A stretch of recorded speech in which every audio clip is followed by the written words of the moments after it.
આપણે આપણું પહેલું યુનિટ જે ક્યુ ફોર ક્વેશ્ચન છે તેનું બીજું લેક્ચર લઈ રહ્યા છીએ.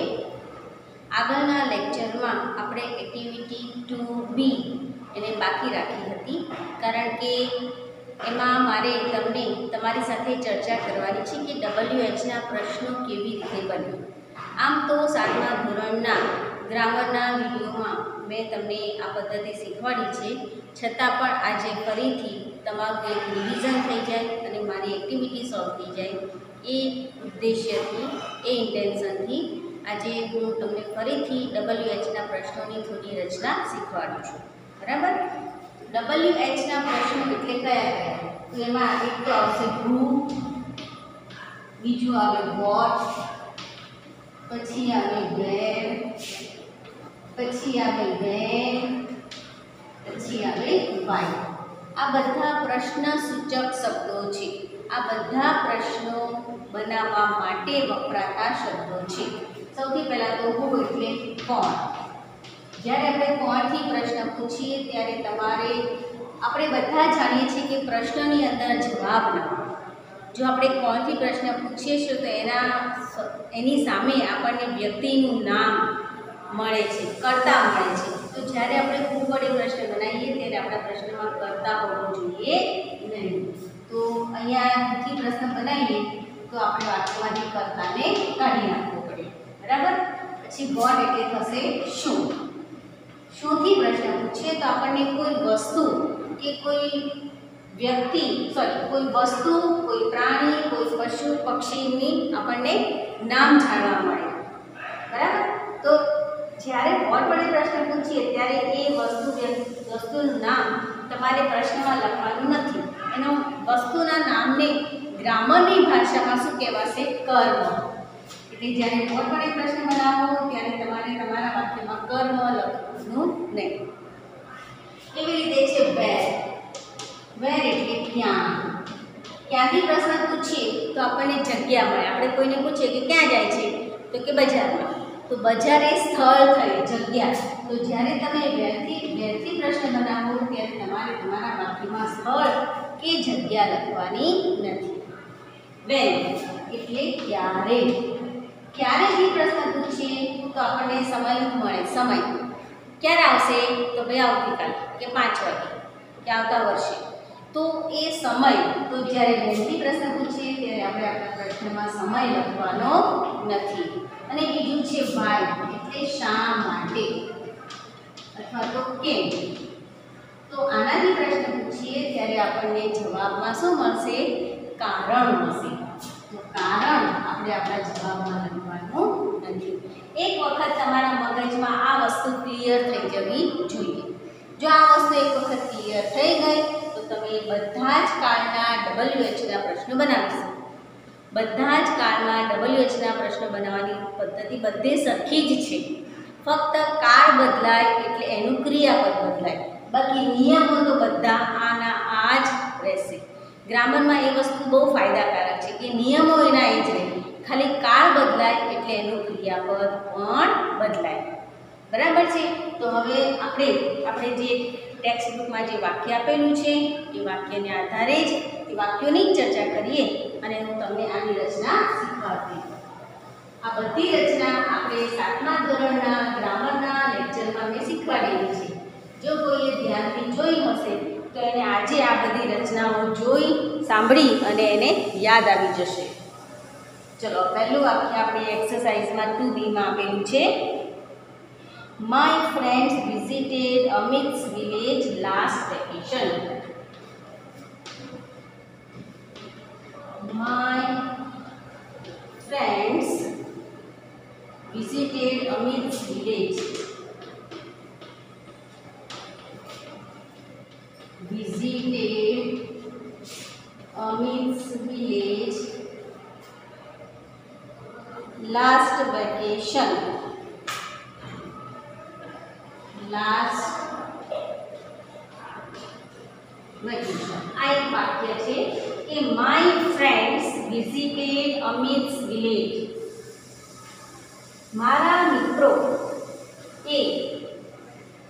મિત્રોએ મુલાકાત લીધી અમિતના ગામની ગયા વેકેશનમાં. મારા મિત્રોએ ગયા વેકેશનમાં અમિતના ગામની મુલાકાત લીધી. બરાબર. હવે મારે જોવું છે કે આમાંથી શેનાથી પ્રશ્ન બને છે. આપણે એક્સરસાઇઝમાં આપણે અંડરલાઈન આપેલું છે. એક તો માય ફ્રેન્ડ્સ અંડરલાઈન છે, અમિત વિલેજ અંડરલાઈન છે અને લાસ્ટ વેકેશન અંડરલાઈન છે. હવે જો માય ફ્રેન્ડ્સ એ નામ છે વ્યક્તિનું, કર્તા છે. તો કર્તા ક્યારે કાઢવો પડે? તો જ્યારે આપણે ભૂથી પ્રશ્ન બનાવવાનો હોય ત્યારે. અને સૌથી પહેલું આપણે એ જોઈ લેવાનું કે આ વાક્ય કયા કાળમાં છે. વાક્યમાં એક એવો શબ્દ હોય કે જે તમને કાળ દર્શાવતો હોય. એક તો આ લાસ્ટ શબ્દ છે, લાસ્ટ એટલે ગયો. તો ગયો એ કયો કાળ કહેવાય? તો ભૂતકાળ. ઈડી છે અહીંયા વિઝિટની પાછળ, ઈડી એટલે વિઝિટેડ. આ ભૂતકાળ ક્રિયાપદ છે એટલે આખું વાક્ય આપણું સાદા ભૂતકાળમાં છે. સાદા ભૂતકાળમાં પ્રશ્નાર્થ વાક્ય બનાવવા માટે આપણે ચર્ચા કરી હતી ત્યારે મેં તમને કીધું હતું કે ડીડ ક્રિયાપદનો ઉપયોગ થાય છે. પણ હું વાળો પ્રશ્ન એવો છે કે એમાં કોઈ પણ પ્રકારના સહાયક ક્રિયાપદો વપરાતા નથી. તમારે ખાલી કર્તાની જગ્યાએ હું લખી બાકીનું આખું વાક્ય એમ ને એમ લખી નાખવાનું હોય છે. જો અહીંયા who visited Amit's village last vacation? Question mark. બરાબર. હવે છે અમિત્સ વિલેજ. આ જગ્યાનું નામ છે. જગ્યાનું નામ છે. બરાબર. અમિતના ગામની મુલાકાત લીધી. આ જગ્યાનું નામ તો છે એટલે એમ તો બેરથી પ્રશ્ન બને. પણ જ્યારે પણ તમારે યાદ આવે કે જગ્યા હોય એની આગળ એક પ્રેપોઝિશન હોય. દાખલા તરીકે ઇન ધ ક્લાસ. ક્લાસ છે, આ જગ્યા છે, એની આગળ એક પ્રેપોઝિશન છે ઇન. પછી આવે ઓન ધ ટેબલ. આ જગ્યા એની આગળ એક preposition. Under the bench. Bench જગ્યા, અંડર પ્રેપોઝિશન. જ્યારે કોઈ પણ જગ્યાની આગળ એક પ્રેપોઝિશન હોય ત્યારે જ તમે વેર વડે પ્રશ્ન બનાવી શકો. આ જગ્યા છે પણ એની આગળ કોઈ પ્રેપોઝિશન નથી. આવી પરિસ્થિતિ હોય ત્યારે તમારે એને વોટથી પ્રશ્ન બનાવવાનો થશે. બરાબર. ચલો હવે આને આપણે વોટથી પ્રશ્ન બનાવીએ. સૌથી પહેલાં તો લખવું પડે વોટ. હવે મેં તમને જ્યારે ડબલ એકના પ્રશ્ન શીખવાડ્યા ત્યારે એવું શીખવાડ્યું હતું કે બે ક્રિયાપદોની વચ્ચે કર્તાને મૂકવું એટલે પ્રશ્નાર્થ વાક્ય બની જશે. આ વાક્યમાંથી આપણે બે ક્રિયાપદો મૂકવાના છે. એક ક્રિયાપદ આપણને ખબર છે કે વિઝિટ, અને બીજું ક્રિયાપદ ક્યાંય દેખાતું નથી તો આની અંદર જ હોય. આ ઈડી છે એનો મતલબ કે આ ડીડ છે. શું છે? ડીડ. એટલે આ એક પહેલું ક્રિયાપદ અને આ બીજું ક્રિયાપદ. આ બે ક્રિયાપદોની વચ્ચે કર્તાને તમારે મૂકવાના છે. તો પહેલા વોટ લખ્યું, પછી સહાયક ક્રિયાપદ લખીશું ડીડ, પછી માય ફ્રેન્ડ્સ કર્તા તરીકે, પછી મુખ્ય ક્રિયાપદ આ બીજું વિઝિટ, આ કાઢી રાખવાનું છે. લાસ્ટ વેકેશન, ગયા વેકેશનમાં મારા મિત્રોએ શેની મુલાકાત લીધી. બરાબર. અને હવે છેલ્લું છે લાસ્ટ વેકેશન. એ શું છે? સમય દર્શાવે છે. તો સમય માટે આવશે વેન. વેનની રચના વોટ જેવી જ છે. બે ક્રિયાપદોની વચ્ચે કર્તાને મૂકી દેવાનું છે. When did my friends visit Amit's village અને ક્વેશ્ચન માર્ક. બરાબર. આ રીતે WH ના પ્રશ્નો બને છે. હવે આપણે બીજું વાક્ય જોઈ લઈએ.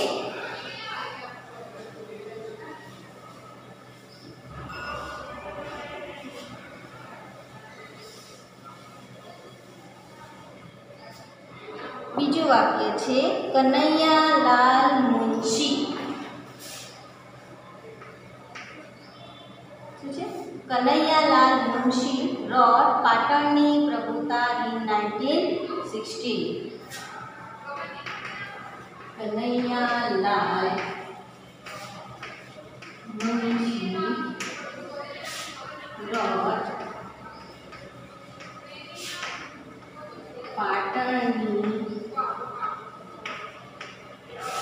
પ્રભુતા ઇન 1960.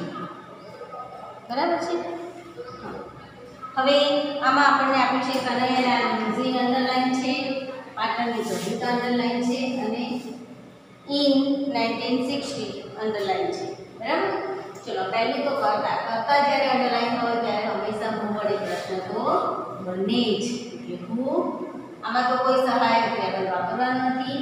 આ કયા કાળમાં વાક્ય છે? રોટ. રોટ એ શું છે? રાઈટનો ભૂતકાળ છે. એટલે આ ભૂતકાળમાં વાક્ય છે. Who brought પાટણની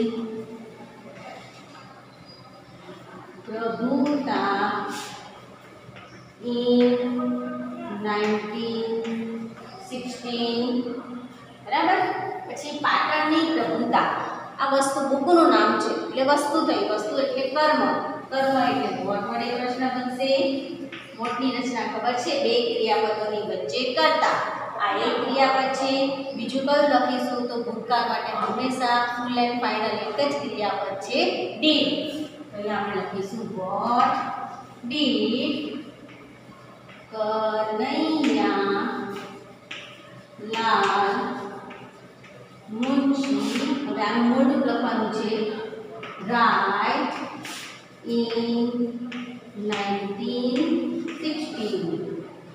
બરાબર.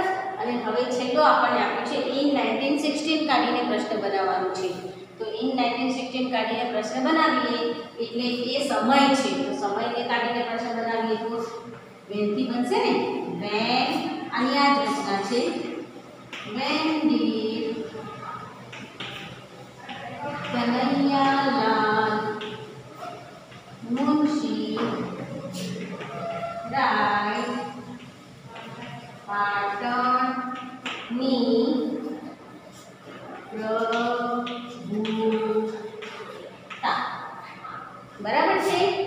જો આ રીતે who, what, when વડે પ્રશ્ન બનશે. હવે એક હજી ઉદાહરણ લઈ લઈએ. ત્રીજું વાક્ય કયું આપેલું છે એને પણ આપણે સમજી લઈએ.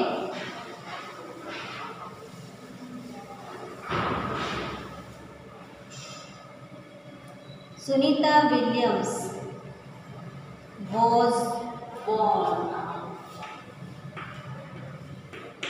Sunita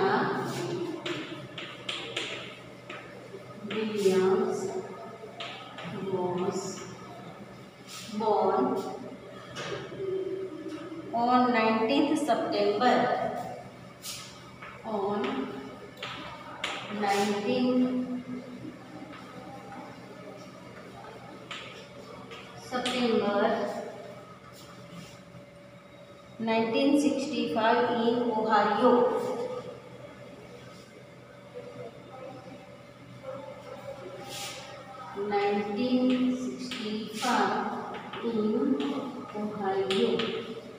બરાબર. હવે આમાં અંડરલાઈન છે તો સુનિતા વિલિયમ્સ, પછી છે 19 સપ્ટેમ્બર 1965 અને ઓહાયો. ચલો પહેલું કરતા છે. કરતાને કાઢીએ એટલે હું વડે પ્રશ્ન બને. આપણે લખીશું હું. આમાં કોઈ સહાયક ક્રિયાપદ હોતા નથી કારણ કે બહુ સહાયક ક્રિયાપદ વાક્યમાં દેખાય જ છે. જ્યારે વાક્યમાં સહાયક ક્રિયાપદ દેખાતું હોય ત્યારે બીજું ક્યાંય ગોતવા જવાનું નથી. Who was born on 19th September 1965 in Ohio. પછી આ સમય આપ્યો છે on 19th September 1965 સમય છે તો શેનાથી પ્રશ્ન બને when. હવે આમાં સહાયક ક્રિયાપદ was છે એટલે did નો ઉપયોગ કરીશું નહીં. When was Sunita Williams born in Ohio. આ તો કાઢી નાખવાનું છે on 19 સપ્ટેમ્બર 1965 અને હવે છેલ્લે આપણને આપ્યું છે સ્થળ. સ્થળ એટલે where વડે પ્રશ્ન બનશે તો આપણે લખીશું વેર વોઝ, આની રચના બધી સરખી જ છે. સુનીતા વિલિયમ્સ બોર્ન, હવે અહીંયા તારીખ લખી નાખવાની છે, જન્મ તારીખ on 19 September 1965. જો આવી રીતે પ્રશ્નો બને છે. સમજ પડે છે? આ રચના મેં પહેલા શીખવાડેલી છે. વેન, વેર, વોટ એ બધામાં એક જ સરખી રચના હોય. પહેલા પ્રશ્નસૂચક શબ્દ, પછી સહાયક ક્રિયાપદ, પછી કર્તા, પછી મુખ્ય ક્રિયાપદ. અહીં સુધી ક્રિયા રચના સરખી હોય. અહીંયાથી થોડું બદલાય છે. બરાબર? ચલો હવે એના પછીનું વાક્ય હજી જોઈ લઈએ.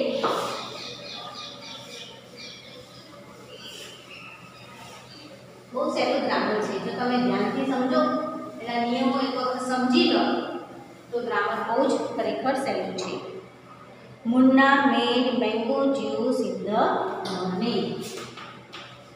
વાક્ય આપ્યું છે Munna made mango juice in the morning. વાક્ય કોણ છે? હવે આમાં શબ્દો છે મુન્ના, મેંગો જ્યુસ અને in the morning. Munna, mango juice અને ઇન ધ મોર્નિંગ. સૌથી પહેલા કરતા એટલે હું વડે પ્રશ્ન બને. Who made mango juice in the morning? Question mark. પછી મેંગો જ્યુસ. મેંગો જ્યુસ શું થયું? વસ્તુ થઈ. વસ્તુ એટલે વોટ. હવે આમાં મુખ્ય ક્રિયાપદ છે મેડ. સહાયક ક્રિયાપદ દેખાતું નથી. આ ભૂતકાળ છે. ભૂતકાળનું એક જ સહાયક ક્રિયાપદ છે ડીડ. What did Munna. હવે મેડનું મૂળ રૂપ થઈ જશે made in the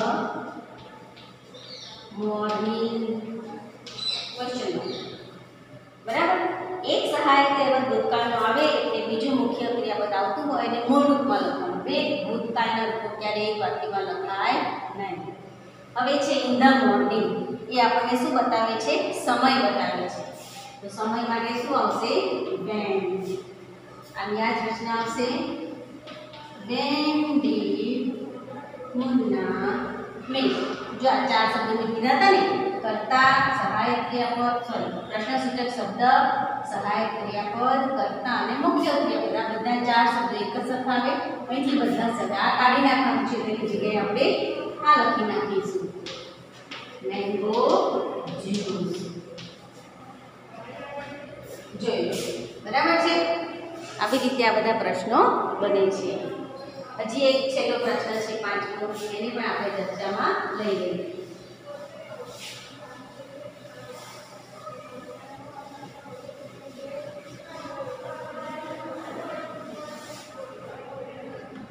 Maya attended the special classes. Maya attended the special classes to learn English. To learn English. બરાબર? આ મતલબ છે માયાએ અંગ્રેજી શીખવા માટે, આ હેતુ છે, ધ્યેય છે, ઇન્ટેન્શન છે, ઉદ્દેશ્ય છે. અંગ્રેજી શીખવા માટે વિશેષ વર્ગોમાં હાજરી આપી. એટેન્ડેડ એટલે હાજરી આપી. એટેન્ડેડ એવી દેખાય છે કે આ ભૂતકાળમાં છે. બરાબર? હવે આમાં આપણે માયા અંડરલાઈન છે, પછી સ્પેશિયલ ક્લાસીસ અંડરલાઈન છે અને ટુ લર્ન ઇંગ્લિશ અંડરલાઈન છે. સૌથી પહેલું તો કરતા છે એટલે હું વડે તો પ્રશ્ન બની જ જશે. who attended the special classes